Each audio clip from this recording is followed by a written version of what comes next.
오늘 본문은 백마 타고 오는 그리스도와 또 짐승과 땅의 임금들과 마지막 전쟁에 대한 말씀입니다. 우리가 이제 요한계시록의 끝부분으로 다가가고 있습니다. 그래서 마지막 그 결론을 이 요한계시록에 지금 우리가 살펴보고 있는 이 부분에 있습니다. 그래서 특별히 정말 이 부분을 말씀을 우리가 묵상하고 또 그것을 들을 때 지금 우리가 무엇을 해야 하고 어떤 삶을 살아야 하는지를 이 말씀을 통해서 또 깨닫고 확신하기를 간절히 소망합니다. 어린 양의 혼인 잔치에 대한 말씀 이후에 요한은 한 환상을 보게 되는데 그것은 우리의 예상과는 달랐습니다.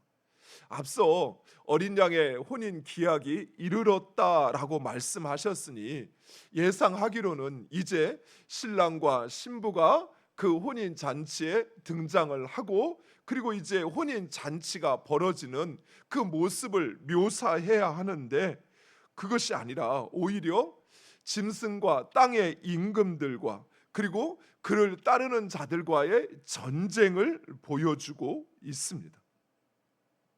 이런 말씀은 교회의 신랑이 되시는 예수님의 재림이 가지는 그 양면성을 묘사하기 위한 것입니다. 즉 예수님의 재림은 신랑 되신 어린 양이신 예수님의 신부된 교회와 또 초청받은 자들에게는 기쁨의 혼인잔치이지만 그러나 짐승의 표를 받고 우상을 숭배한 자들에게는 그날이 심판의 날이요 최후의 날이 된다는 사실입니다. 좀 더 자세히 살펴보면 먼저 백마를 탄 한 장수가 있는데 본문의 중심은 이 장수가 누구인가 하는 것입니다. 그 이름은 충신과 진실이다라고 이야기합니다. 예전에 전쟁을 치를 때는 맨 앞에 깃발을 들고 갑니다. 그래서 그 군대가 어디 소속이고 누구에게 속한 군대인가 또는 그 군대가 몇 사단인가라고 하는 것을 보여주는데 바로 그것을 의미하는 것이고 그가 공의로 세상을 심판하며 싸우고 있는데 그 눈은 불꽃 같고 머리에는 많은 관이 있고 피 뿌린 옷을 입었고 그 이름은 아무도 모르는데 그 이름은 하나님의 말씀이라라고 이야기합니다. 먼저 백마를 탔다라는 것은 전쟁에서 승리를 의미합니다. 보통 장수가 전쟁에서 싸울 때는 백마가 아니고 가장 빨리 달리는 말을 타죠. 그리고 전쟁에서 승리해서 개선 장군 할 때 백마를 타고 그 도시에 입성을 합니다. 즉 백마를 탔다라는 것은 이미 그 전쟁에서 승리하였다는 사실을 보여줍니다. 그리고 신실하고 참된 성품을 가졌으며 무엇보다도 공의 곧 하나님의 의로우심으로 세상을 심판하신다라고 말하고 있습니다. 세상을 심판하는데 그 심판의 기준이 하나님의 의로우심인 것입니다. 눈이 불꽃 같다라는 것은 모든 것을 꿰뚫어 보는 탁월한 능력을 의미합니다. 그렇습니다. 예수님이 심판하실 때 그 심판은 그들의 중심, 그들이 살아온 삶의 그 모든 것을 아시고 그것으로 심판을 하신다는 것입니다. 그리고 머리에 있는 관은 통치를 의미하는데 많은 관이 있다라는 것은 온 세상을 다스리는 통치권이 주어져 있다라는 것입니다. 그리고 피 뿌린 옷을 입었다라는 것은 원수들에 대한 심판을 의미합니다. 이사야 62장 말씀에 보면 마치 포도주 틀에서 그 포도주를 밟을 때에 그 포도즙액이 옷에 튀는 것처럼 원수들을 밟을 것이요 그 원수들의 피가 옷에 묻을 것이다 라고 말씀을 합니다. 이것은 원수들에 대한 완전하고 철저한 심판을 의미합니다. 그리고 결정적으로 그 이름이 하나님의 말씀이라고 합니다. 우리가 너무나도 잘 아는 요한복음 1장에 그 말씀은 태초에 하나님과 함께 계셨고 그 말씀은 하나님이다라고 이야기합니다. 바로 이 말씀은 예수 그리스도를 가리키는 것입니다. 그렇습니다. 예수 그리스도는 최후의 심판주로 이 세상에 오십니다. 물론 예수님은 이 사실을 미리 제자들에게 말씀하셨고 그 말씀, 예언된 말씀을 이루시는 것입니다. 사랑하는 성도 여러분, 예수님은 반드시 이 땅에 오신 것처럼 다시 재림하셔서 세상을 심판하시는데, 그 예수님은 만왕의 왕으로서 만주의 주로서 이 땅에 임재하시어 세상을 심판하신다는 것입니다. 즉 지금의 대통령에게 또는 왕에게 세상의 통치권이 주어진 것처럼 하나님께서 예수님에게 모든 나라의 통치권을 주시고 그리고 모든 것의 주인된 주권을 주시어서 예수님으로 세상을 심판하게 하신다는 것입니다. 이런 사실은 무엇보다도 우리의 믿음이 틀리지 않았음을 증명하는 것입니다. 즉 우리가 믿고 섬기며 증거하는 예수님, 그분이 바로 온 세상의 왕이시다라는 것이.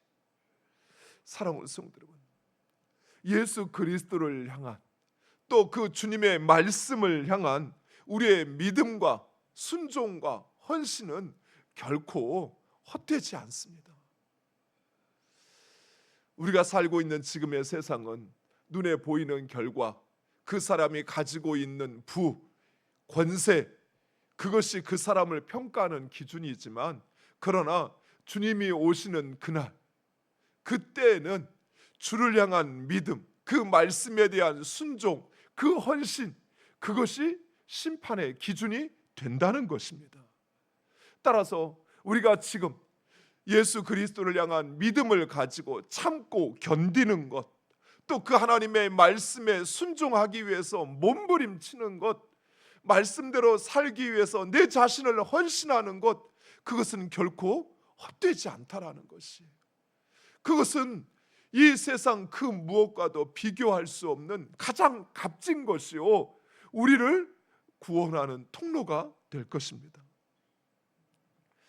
무엇보다도 주님이 이 땅에 재림하시어 세상을 심판하시는 그날, 우리는 주님과 함께 왕노릇 할 것이라는 사실입니다. 사랑하는 성도 여러분, 우리는 이미 심판을 받은 자들입니다. 내가 언제 심판받았어요? 나 아직 심판받을 준비가 안 됐는데 생각할 수 있어요. 그런데 우리는 이미 우리를 대신해서 예수 그리스도가 심판을 받으셨어요.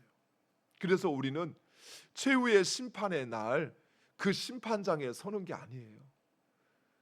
심판의 날 오히려 우리는 그 믿음의 보상을 받는 날이 되는 것입니다.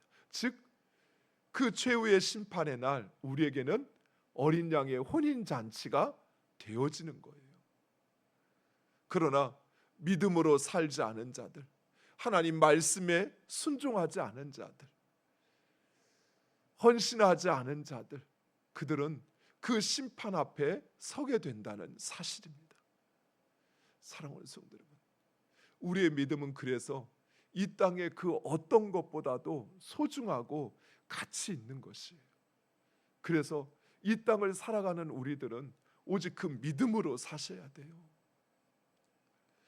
세상에서 내가 얼마나 더 많은 것을 얻고 누리고 행사하면서 살 것인가, 그거 고민하는 거, 그것 기껏해야 이 세상에 남은 삶 30년 40년 그거 보장할까 말까 해요.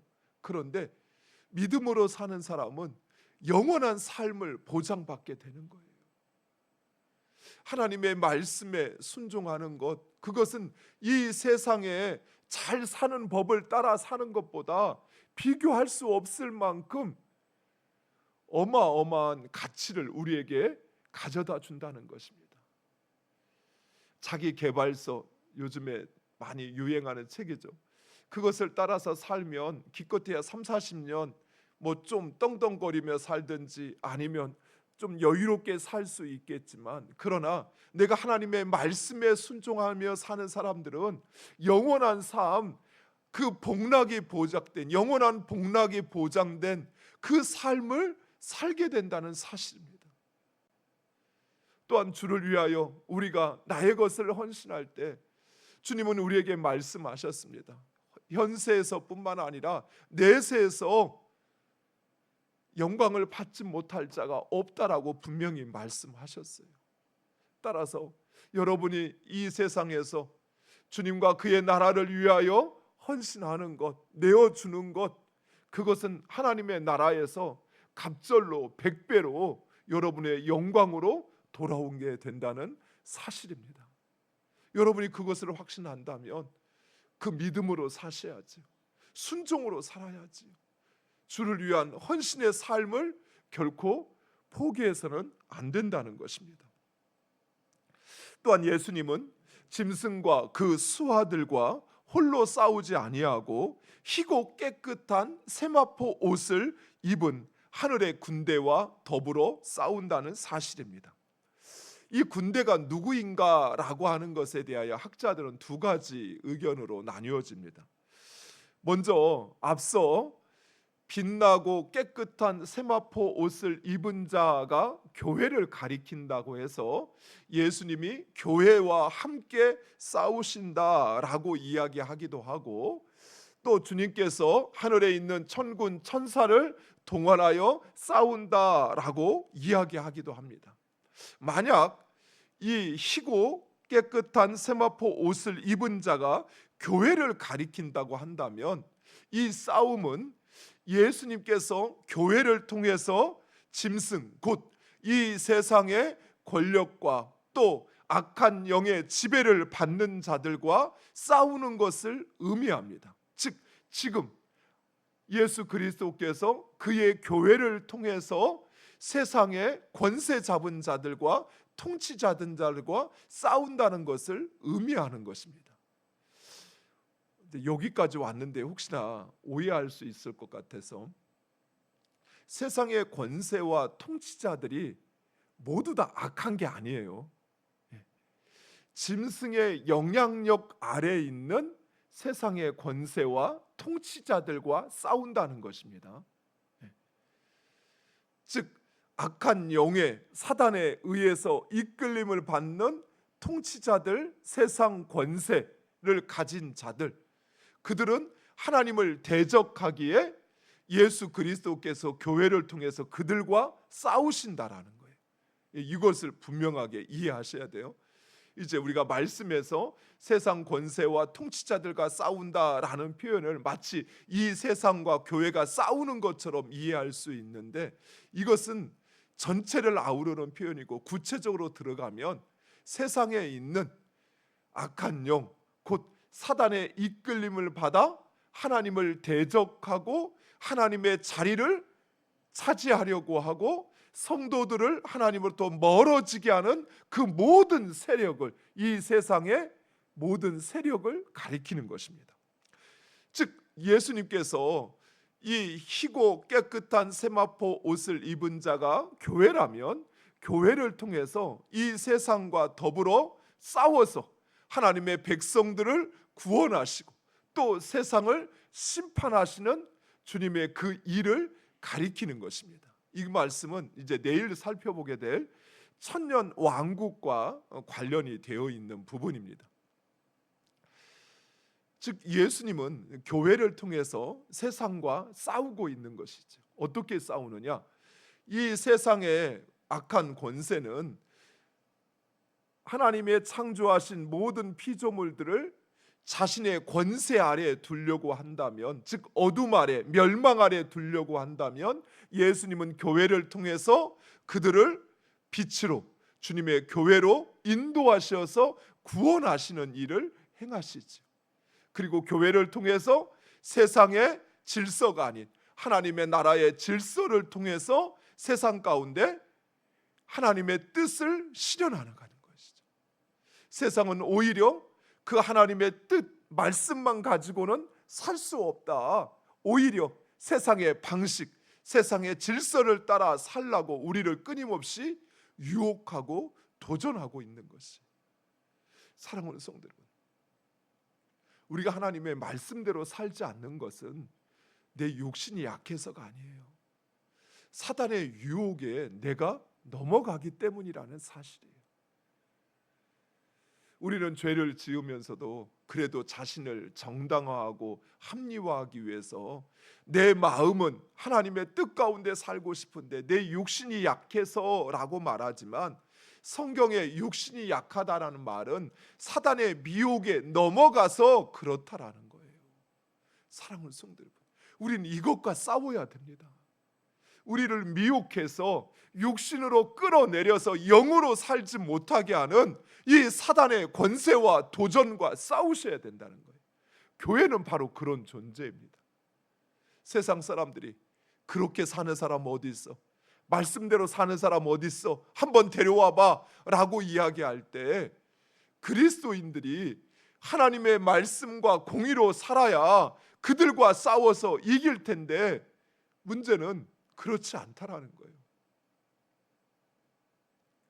세상 사람들과 다를 바 없거나 또는 세상 사람들보다 조금 나은 것 가지고, 그것 가지고 세상과 싸운다고 생각하는 거예요.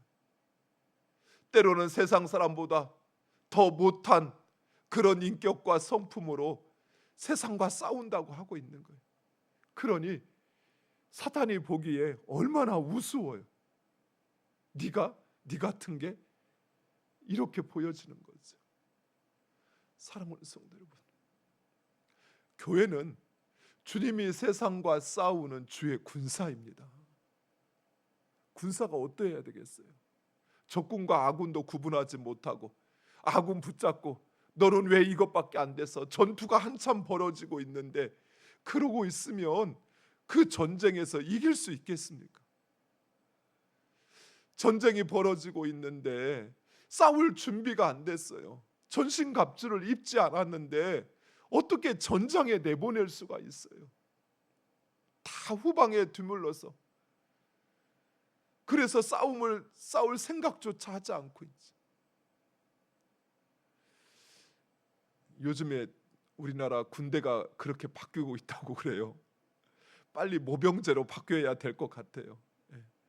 아들이 훈련소에서 조교로 있는데 하는 이야기가, 이런 애들이 어떻게 군인이라고 말할 수 있을까? 자기도 MZ 세대인데 자기도 이해할 수가 없대요.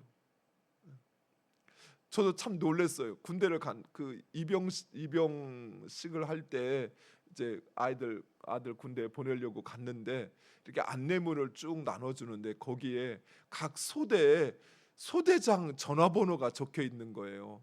무슨 일이 있으면 소대장한테 전화하래요. 이게 유치원이지 군대예요. 그래서 오죽하면 전쟁이 일어나면 엄마들이 가서 싸워야 된다고. 싸울 준비가 안 됐어요. 근데 어떻게 그들에게 우리의 안보를 맡길 수 있겠어요? 사랑하는 성도 여러분, 영적인 싸움도 마찬가지예요. 최전선에서 싸워야 할 우리가 그 싸울 준비를 갖추고 있지 않다고 한다면 어떻게 그 싸움이 되겠어요? 사랑하는 성도 여러분, 하나님의 전신갑주로 우리는 무장해야 합니다. 그리고 우리가 싸워야 할 사람은 내 편이 아니에요. 적이에요. 적과 싸워야 돼요. 악한 영의 영향력 아래 하나님을 도전하고 하나님의 백성들을 끌어내리는 사람들과 싸워야 돼요. 제발 교회에서 서로 정죄하고 비난하지 마셔요. 우리가 싸워야 할 건 저 밖에 있는데 내가 내부에서 싸우냐고 다 지쳐버렸어요. 힘들어가지고 나 일할 맛이 안 나. 나 못하겠어. 이러면 어떻게 싸움이 되겠어요?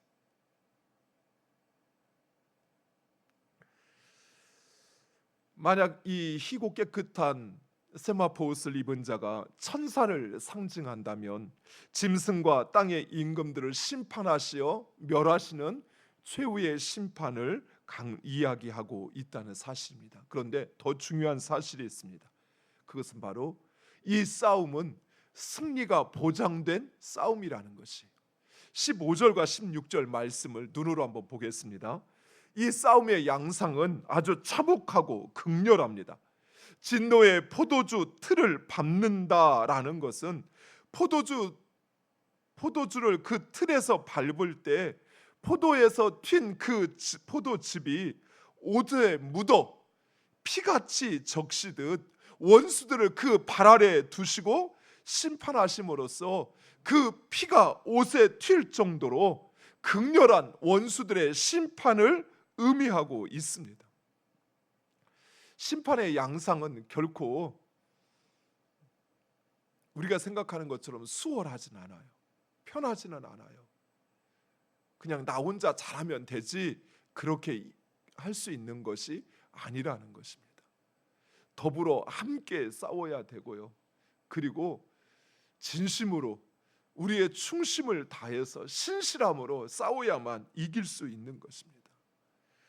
사랑하는 성도 여러분, 그러나 우리 주님께서 그 사단의 권세를 이기시고 승리하셨기에 우리는 반드시 승리함을 믿으시기 바랍니다. 오늘 본문 말씀에 새들이 와서 그 살을 먹는다는 것은 이미 그 싸움이 끝났다라는 것이에요. 이미 그 싸움이 이겼기에 승리하였기에 이제 그 전리품을 취하는 것만 남았다라는 사실입니다. 문제는 우리가 그 사실을 이겼다는, 승리하였다는 사실을 확신하지 못하는 것이, 그러니까 두렵죠. 불안하죠. 빼앗기지 않을까, 잃어버리지는 않을까 라고 하는 그 마음이 우리로 하여금 잘못된 싸움을 하게 만드는 것이죠. 사랑하는 성도 여러분, 예수님의 초림은 초라하였습니다. 세상 사람들이 알지 못하는 외양간 말구유에 오셨습니다. 또 예수님의 예루살렘 입성도 궁색했습니다. 백마도 아니고 흑마도 아닌 어린 나귀를 타고 민초들이 깔아준 그 붉은 카펫도 아닌 종려나무 가지를 밟으며 그렇게 입성하셨습니다.